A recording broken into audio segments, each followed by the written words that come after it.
I'm Jack Coleman. I'm 60 years old. I haven't let my wife Janet, my 3 children, or my 12 grandchildren step foot in this house for 8 months. They think I'm a stubborn, bitter old man pushing them away. They're wrong. I'm protecting them from a truth I should have told them a decade ago. Let me tell you what happened. You see, I spent 35 years as a lawyer. I thought I knew about protection.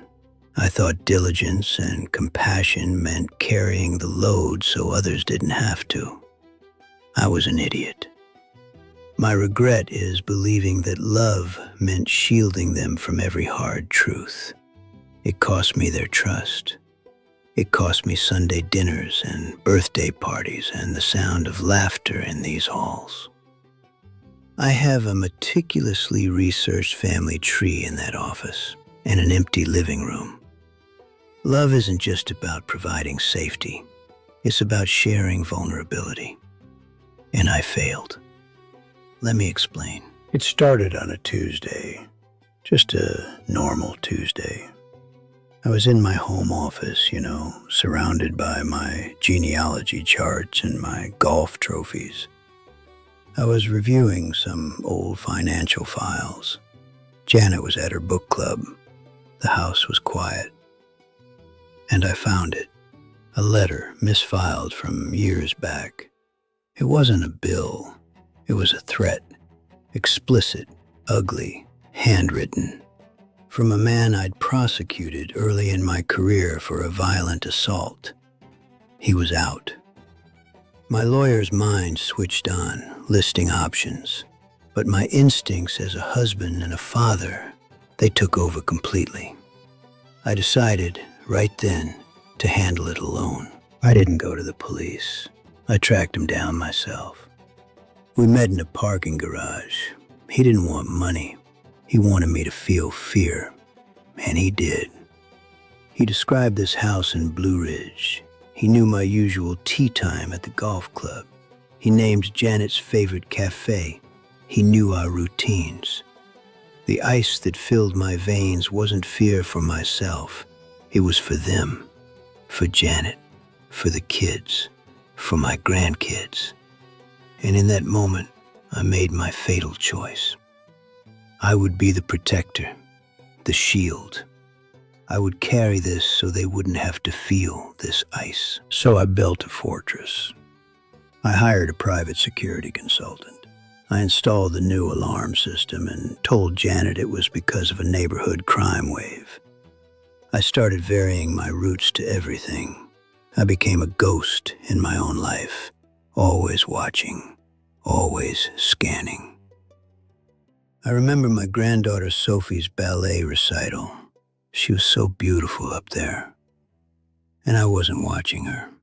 I was scanning the back of the auditorium, looking at every face in the shadows. Janet leaned over and whispered, "Jack, what's wrong?" And I said, "Just tired." I saw the doubt in her eyes. The lie was a living thing between us now. The pressure was constant. My son Michael, he's a protector like me. He started calling me distracted. Janet's concern was turning into suspicion. I'd sit in this office, researching our family tree, looking at the names of people long gone, and I felt like a fraud. I was preserving a legacy I was actively destroying. My compassion was getting crushed by the secret. My diligence was twisting into something like paranoia. I was so busy looking for a threat from my past, I didn't see the one I was creating in my present. And then he crossed the line. It was a sunny Saturday, my grandson Tommy's Little League game. I was trying so hard to be present, to just be a grandpa. And then I saw him, 50 yards away, just standing by the chain-link fence. He didn't move. He didn't come closer. He just looked at me. And then he smiled. That smile, it wasn't a threat. It was a verdict. It said, "Your plan failed. I found them." My blood went cold. I felt sick. I left the game immediately. I got in my car and my hands were shaking so bad I could barely grip the wheel. That's when I finally understood my catastrophic mistake. My silence hadn't protected my family. It had led the wolf right to their doorstep. They didn't even know to be afraid. That night I told Janet. I had to. I walked into the kitchen and she was at the island chopping vegetables for a salad. The normalcy of it felt like a slap. I said, "We need to talk." I gave her a version of it. I said someone from an old case was making threats, that I'd seen him at the game. I left out the letter from 18 months ago. I left out the parking garage. I thought I was still protecting her. She put the knife down, very slowly. Her face went pale. "What kind of threats? For how long, Jack?" I couldn't look at her. "A few months." "A few months?" The fear in her eyes was bad, but what came next was worse. It hardened. It turned into a fury I'd never seen from her in 40 years. "You've known about this for months and you didn't tell me? You carried this alone? What is wrong with you?" I tried to explain. "I was trying to protect you. I didn't want you to be scared." "You didn't want me to be scared?" Her voice was shaking. "So you let me walk around completely unaware while some violent man knows my favorite cafe? You let me go to my book club, to the grocery store, while you were the only one looking over your shoulder? That's not protection, Jack. That's a lie. You lied to me. Every single day you acted normal." The word hung in the air. Lie. It sucked all the air out of the room. Then Michael called. He'd heard from his mother. He was at the door in 20 minutes. He stormed in, my eldest son, the one who got my protective streak. "What the hell is going on, Dad?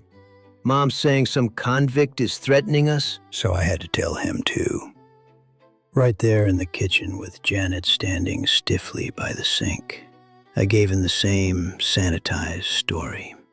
His reaction was pure fire. "You didn't think to tell us? You didn't think we had a right to know? Do you have any idea how stupid that is? We have kids. Sarah has kids. We could have been watching. We could have been prepared." I said, "I was handling it." "Handling it? He was at Tommy's game. Your handling it led him right to my son." He was shouting now. "You don't trust us. That's what this is. You still see us as your little kids you have to tuck in at night. You don't see us as adults who can help. You don't see us as your family." Then Sarah was on the phone, crying. "Dad, how could you? All those times I asked if you were okay? All those times Mom was worried? You looked us in the eye and you said you were fine. That's a lie. You've been lying." The next 48 hours were a frenzy. A horrible, frenetic blur of arguments and tears and slammed doors. My security consultant was giving me advice I couldn't even process. The police were involved now, finally. But they said without a direct, recent threat, their hands were tied. They told us to be vigilant. Vigilant. My family was drowning in fear and anger, and it was my fault. I couldn't sleep. I'd sit in my dark office, surrounded by those genealogy charts, tracing the lines of people who'd faced their hardships together, and I'd feel like the biggest fool who ever lived. I'd built a family tree and burned down the actual family. And that's when I made the next catastrophic decision. The only card I had left to play. If this house, my routines, my life was the known target, then I had to make it a target no one else would visit. I had to create a perimeter, I called them all together. I was calm, cold. I had to be. I said, "You can't come here anymore. No more Sunday dinners, no birthday parties, no grandchildren running around. Not until this is resolved." Janet stared at me. "Jack, what are you saying?" "I'm saying it's not safe for you to be here. He knows this address. He watches this house. I won't have you walking into that." Michael laughed, a harsh, bitter sound. "So instead of letting us help you, instead of us facing this as a family, you're just banishing us? That's your solution?" "It's the only way to keep you safe," I said, my voice like stone. I had to make them believe I was just a stubborn, angry old man. It was the only shield I had left. Janet's face collapsed. "You're pushing us away to protect us? Do you hear yourself?" I didn't answer. I just looked at the floor. 2 days later, I watched Janet pack a suitcase. She was going to stay with Sarah. She didn't say much. The fight was gone from her, replaced by a devastated exhaustion that was infinitely worse.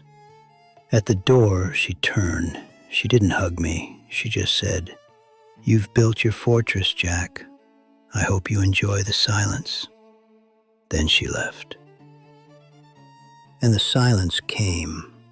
It was absolute. It was the loudest thing I've ever heard. For 8 months, I lived in it. I'd go golfing alone. I'd come home to an empty house. I'd try to dance to some old song in the living room, and the absurdity of it would choke me. I was a man who loved genealogy, who was obsessed with connection and legacy, sitting in a house utterly disconnected from everyone who mattered. My kids called, at first. Angry calls, then pleading calls. "Dad, this is insane. Let us in." I'd be short. I'd make up excuses about being busy or tired. I'd hang up quickly before my voice could break. I became the bitter old man they thought I was. It was the role I had to play, the final twisted act of my doomed protection plan. I'd see photos on my phone, my 12 grandkids at a birthday party I wasn't at, Janet and the kids at a restaurant smiling without me. Every photo was a knife. My diligence had become a prison. My compassion had become a weapon I'd used on everyone I loved. And through it all, the fear never left. Every car that slowed down outside, every unfamiliar face in the grocery store, my heart would jackhammer. I was alone with it, just me and the ghost I'd created. And through it all, the fear never left. Every car that slowed down outside, every unfamiliar face in the grocery store, my heart would jackhammer. I was alone with it, just me and the ghost I'd created. Yesterday was the worst. It was a Tuesday again, a sick echo of the Tuesday it all started. I was in my office, staring at that damn family tree.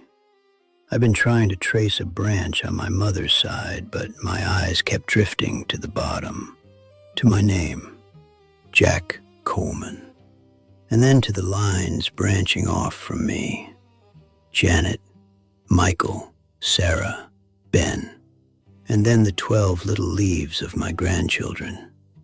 It was a beautiful, intricate map of connection, and it was a lie, because the real family, the living, breathing people on that chart weren't here. They were out there, living a life I wasn't part of. I'd spent years, decades, meticulously documenting where we came from.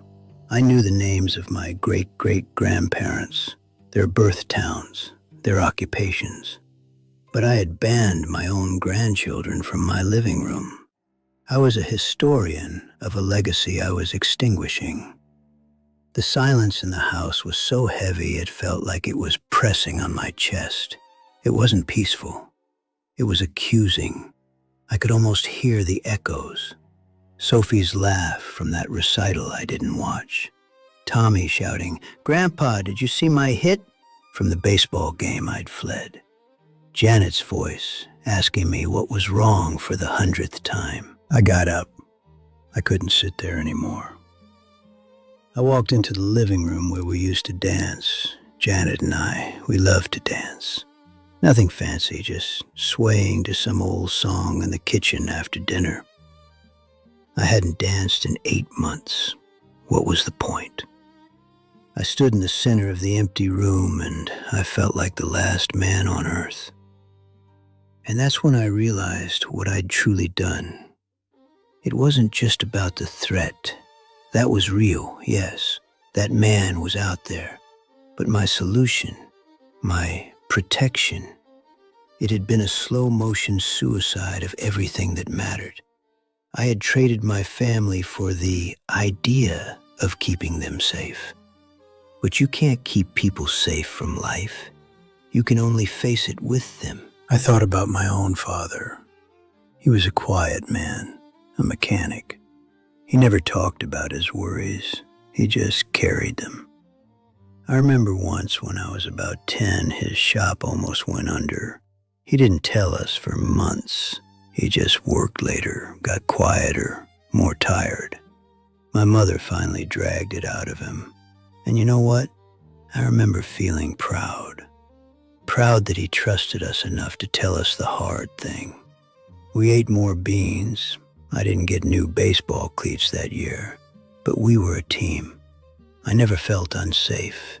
I felt included. And I had done the exact opposite. I'd taken the model of his silence and weaponized it with my lawyer's brain. I'd built a case for isolation, and I'd won. I'd won an empty house. I went back to my desk. I looked at my phone. There was a photo from last week. Sarah had sent it. All 12 grandkids were piled on a couch at her house wearing silly hats. Janet was in the middle of them, smiling, a real smile. It was a birthday party for one of the twins. I hadn't been invited. I'd made sure I wouldn't be. I picked up the phone. My hand wasn't shaking this time. It was steady. For the first time in 18 months, I felt clear. I called Janet. It went to voicemail. Her tone was cheerful, normal. "Hi, you've reached Janet." That broke me more than anything. She'd recorded that before, when things were normal. I said, "Janet, it's Jack. Please call me back. All of you. I need to talk to you. All of you together. Not here. Somewhere else. I have to tell you the whole story. No more pieces. No more protecting you from it. I need to tell you everything. Please." I hung up. I sat there in the silence I'd made, waiting. The fear was still there. The threat was still real. But a different kind of terror had taken over. The terror that they wouldn't call back. That I had pushed them so far into the role of the angry, hurt family that they wouldn't be able to step out of it to listen. My phone rang 20 minutes later. It was Michael. His voice was flat. "What's this about, Dad? I need to see you all. Your mom, you, Sarah, Ben. Somewhere public. The diner on Ridge Avenue. Tomorrow at 10. "Why? So you can tell us again we're not welcome at your house?" "No," I said, and my voice cracked. "So I can tell you why I was wrong. So I can tell you the truth. The whole, ugly, stupid truth I should have told you the day I found that letter." There was a long pause. I could hear him breathing. "What letter?" "Just, please, tell them to come. I'll be there. I'll tell you everything. And then you can decide what you want to do with me." Another pause, then just, fine, 10 o'clock. The night was the longest of my life. I didn't sleep.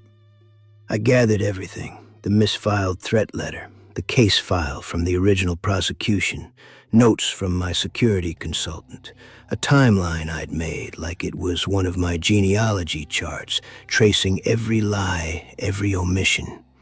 I put it all in a folder, my confession. The next morning at the diner, they were already in a booth when I arrived.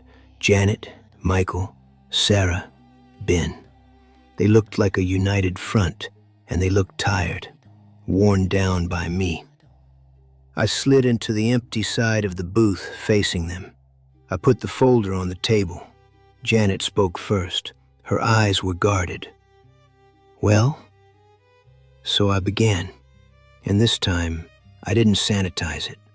I started at the very beginning. 18 months ago, on a Tuesday, I found a letter in my office.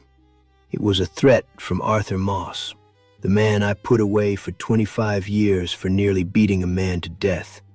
He was out, and he wasn't happy. I opened the folder. I slid the letter across the table. Janet picked it up. Her face went white as she read the ugly, handwritten words. I told them about the parking garage. I told them exactly what he said about our routines. I saw Sarah put a hand over her mouth. Ben, my quietest son, just stared at me, his eyes wide. I told them about the security system, the lies about the neighborhood crime wave. I told them about Sophie's recital, about scanning the crowd. I was so busy looking for him. I missed her dance, I said, and my throat closed up. I will regret that for the rest of my life.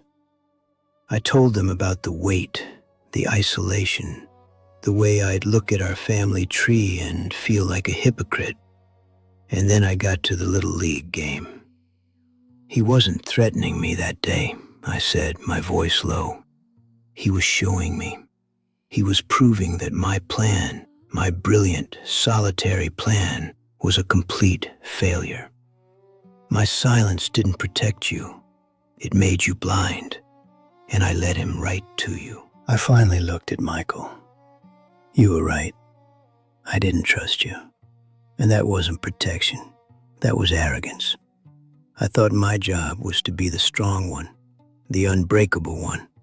But I was just scared, and I was too proud to be scared with you. The table was silent. The clatter of the diner around us felt a million miles away.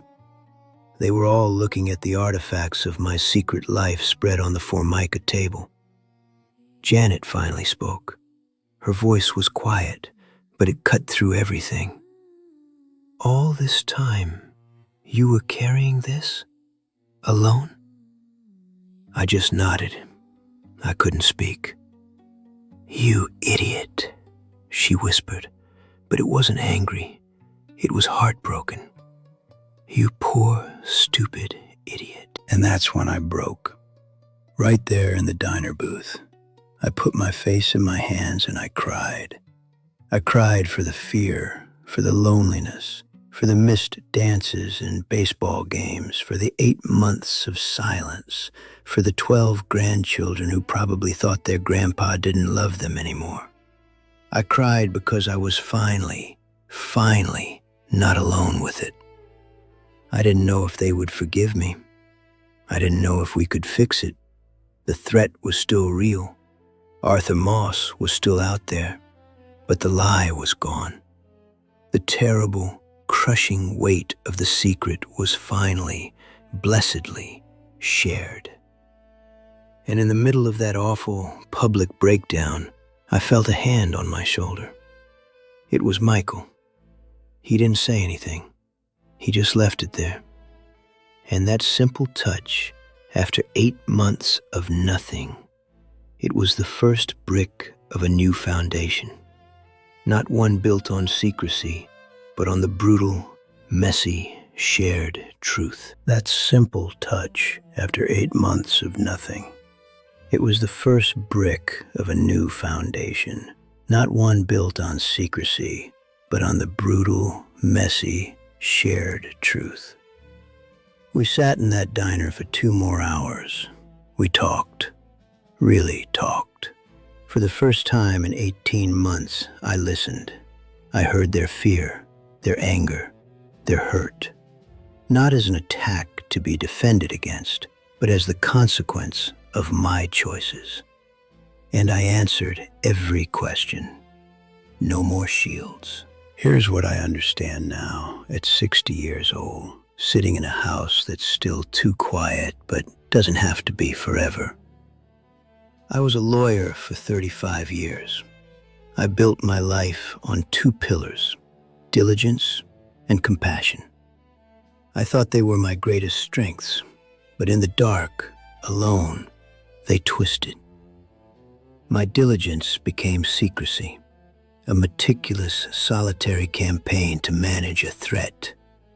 My compassion became condescension, the arrogant belief that my wife, my grown children, were too fragile to handle the hard truth. I thought I was being strong by carrying it all.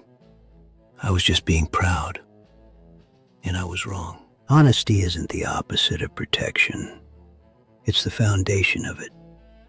You cannot protect people from a storm by pretending it isn't raining. You have to hand them an umbrella and say, "Here, it's going to be rough. We'll get through this together." I denied them that choice. I denied them the dignity of their own vigilance, their own strength. I made them passengers in a car they didn't even know was veering toward a cliff. That's not love. That's a form of control, dressed up in the costume of care. So my advice to you, if you're carrying something for your family's own good, is this: stop today. Whatever it is, a financial worry, a health scare, a threat from the past, a mistake you're ashamed of, tell them. Trust them with the hard thing. You think you're sparing them fear, but you're robbing them of agency. You're robbing them of the chance to stand beside you. A shared burden cuts the weight in half. A secret burden crushes you alone, and eventually it collapses onto everyone you love. Don't make my mistake. Don't let your diligence become a prison. Don't let your compassion become a wall. I'm not going to lie to you and say everything is fixed. It's not. Arthur Moss is still out there. The security protocols are still in place, and my family, we're talking. Carefully. Janet has been back to the house twice just for coffee. Michael and I are going golfing next week. Just us, no business. Just trying to remember how to be. It's fragile. The trust I broke isn't rebuilt with one confession. It's rebuilt with 1,000 moments of consistent, transparent honesty. I'm 60. I don't know if I have enough time for all those moments, but I'm going to try. Because the alternative, the silence, the empty house, the family tree with no living roots, that's not living. That's just waiting to become a name on a chart. This channel, this platform, it's full of stories like mine. People who've lived a little too long and learned a little too late. If this story, my failure, resonated with you, if you saw a shadow of your own silence in it, then I'd ask you to subscribe. Turn on those notifications. There are more voices here. More hard-won lessons that might save you from the cliff I drove my family toward. And leave a comment down below. Tell me, is there a burden you're carrying alone right now? Who do you need to trust with it? Just saying it out loud, even here, is a first step. Hit that like button if this landed for you. If it made you think of someone in your own life, share it with them. Maybe send it with a text that says, "We need to talk. I've been holding on to something." If you have your own story, something you've learned the hard way that could help someone else navigate their own life, there's a form in the description. The team here looks at every submission, your experience, your regret, your hard-earned wisdom. It might be the lifeline someone else desperately needs to hear. And if you're struggling with this idea of vulnerability, of how to even start that conversation, I'd recommend a book.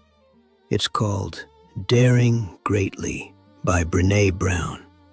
It's not a legal brief, it's a study of courage. It helped me understand that vulnerability isn't weakness, it's the greatest measure of courage I never had. Until now. There's a link for it below.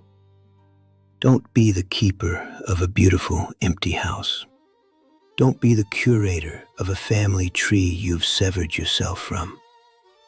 Be the keeper of the truth, however messy it is. Love isn't a fortress, it's a bridge, and you have to let people walk across it to reach you. You still have time. Use it.